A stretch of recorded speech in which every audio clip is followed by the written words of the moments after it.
The world is in our hands. That's the topic on hand. I'm delighted to be here talking to Bellevue High School. Thank you so much for organizing this. My name is Rishi Kumar, and I'm running for US Congress. I'm a high-tech geek from Silicon Valley, and I'm looking forward to this conversation because it's the topic of the time. And when you look at it's sort of broadly defined. And what I'm going to do today is focus upon this world of COVID-19. And back in December, when we were actually in the throes of a campaign to the March primaries, and we were hearing first about the Wuhan, the virus that had infected the population in Wuhan, and how they were impacted with it. We would not have realized that this is what would play out here in the United States and also in the rest of the world. And it's essentially defined a new way of life. And some of us have reconciled to it well, some of us have not. So, so I'll give you an example of what we did. As soon as we finished the March primary, that was March 3rd, we started our campaign for the next round to the general election. But we discovered that the world is changing, and we were essentially had to suspend the campaign. And we were a little distraught with that. We're not really sure as to how this would work out for us. But we realized very quickly that there was a lot of angst that was building up amongst people in Silicon Valley. Schools had shut down. And we realized that with all these emotions that were playing out in the minds of people, and how we were unable to reconcile with the new world, we said it's an opportunity for us to be of help. So what we ended up doing was launching a neighborhood pandemic preparedness team, and we essentially asked people to sign up and become volunteers as part of this program.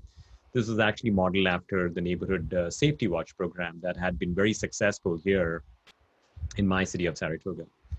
And very quickly, we found a few hundred people signing up. And I was like, wow, this is pretty amazing. Why are these folks signing up? And we would do a daily noon call and people would show up. And there was only one desire. There was only one thread that was bringing them together, which was the zeal to help. They were themselves going through a lot of mental anguish sometimes with this new world, what the future was, what lay ahead. And, we could realize that this was how we can all come together and help our neighbors. And this is what we ended up doing. So I'll tell you what we did. We took matter in our hands and we said, this is the time where we can engage and see how we can essentially have neighbors helping neighbors. So we rolled out this program, and we were training volunteers to go out there in different neighborhoods, in their own neighborhoods, finding seniors, and essentially sometimes just dropping a flyer outside the door to see how we could be of help. And sometimes it was calling.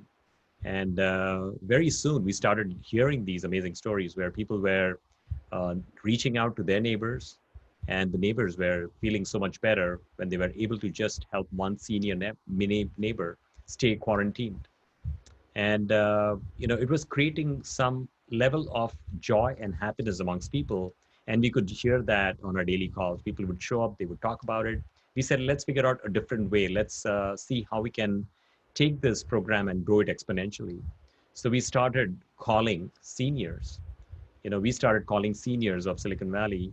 And we had a list of our seniors who started calling and reaching out and essentially telling them that, look, this is, if you would like to be quarantined, then we are there to help you out. And we can help you with groceries, we can help you with medications, anything that you need, we are there to help you. And, sometimes our neighbors thought that this was a scam. And they would actually send out an email to our campaign and say, is this really something that you guys have launched? And after we assured them that this was truly the case, they would reach out for help. And there were certain scenarios where people were economically impacted, they didn't have the money, and they were looking for help with groceries or simple medications. And we were able to find other volunteers who basically said that, look, I have what I need, I'm there to help people. and they were willing to invest in helping their neighbors. And essentially, what came about of all this was, we could have had a gloom and doom scenario where, oh my God, what's going to happen now? And we're all sort of waiting to get back to normalcy. And it's August already, and we would still be waiting. But instead of that, we said, let's take charge. Let's figure out what we can do to help our community out. And this is really what I would like to talk to you about. When there is a situation, we have a few different options. We could essentially feel pretty miserable, depressed, and not do anything and wait for something magical to happen. But when we take upon this world and take charge, and we are essentially trying to exert our will upon the world, we are trying to see what else we could do. Sometimes we may not have the answers. And now that goes back to my stint as a council member of Saratoga. We apply the framework of high-tech innovation into public policy, into public governance. And so what we have done is we have taken on challenges that we never quite knew how to address or how to solve. But it's a pretty interesting story because if we take the first step forward, we will definitely find the way, and we will find that with with our engagement upon a specific problem, upon an issue, we are able to go out and make a huge difference. And this is really what happened to me when it comes to my journey. It all began right in my neighborhood when there was a burglary, and I said, "Look, I can launch a neighborhood watch program," and I had no idea how to do it, but I thought maybe we can collaborate with the neighbors. And it is never that easy to do anything. It took me like 6 months of an effort, but we could. Some of our neighbors ended up at the city council meeting and saying that, "Look, we need to do something better. This is not fair that our homes have been broken into." But instead of playing the game of complaining, I said, let me figure out what we can do to really bring our neighbors together and take action where we are empowering our neighbors. And I accidentally discovered the path of the Neighborhood Watch program. And having done that in my neighborhood when I was elected to the city council, our burglaries had gone up from 59 burglaries to 130 burglaries a year in about 4 years. And we said, we need to do something about it. And same thing, I had no idea what I would be doing, but I started having neighborhood meetings, bringing people together, and we created a framework for our neighbors to connect, communicate, and collaborate. And that actually seemingly helped out because we dropped our burglaries by almost 41% year to year, the largest drop compared to any other Silicon Valley city. We may not know the way, but it really rests upon our hands, upon each of us in terms of what we could do. And I would not be running here for Congress today if I had not taken that first step of knocking on a door, inviting them for a meeting. And I actually stood outside the door for a few minutes thinking that, I work for IBM. Do I really need to be doing this? But I mustered up the courage. And the very first person I spoke to in my neighborhood, he said very gently that, look, I've lived here for 30 years. We don't need such stuff around here. I'm just fine. You'll be fine. Don't worry about it. Right. But there was a problem and people were a little anxious. So we said, let's figure out what we could do. And that showed me a path of community engagement, community service. And in spite of my role as a high-tech executive, what is really creating happiness for me is the fact that I'm able to help people. And that has become my calling.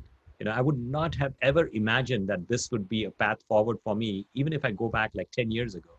I would never have imagined being a California Democratic Party executive board member, a delegate, a council member, and now running for Congress. But it only happened because I decided that I needed to take the first step forward to see how I can be of help. And that sparked a deep, immense joy in me. And, it basically shows me a way forward. I would never have thought in November 2018 that I would be running for Congress.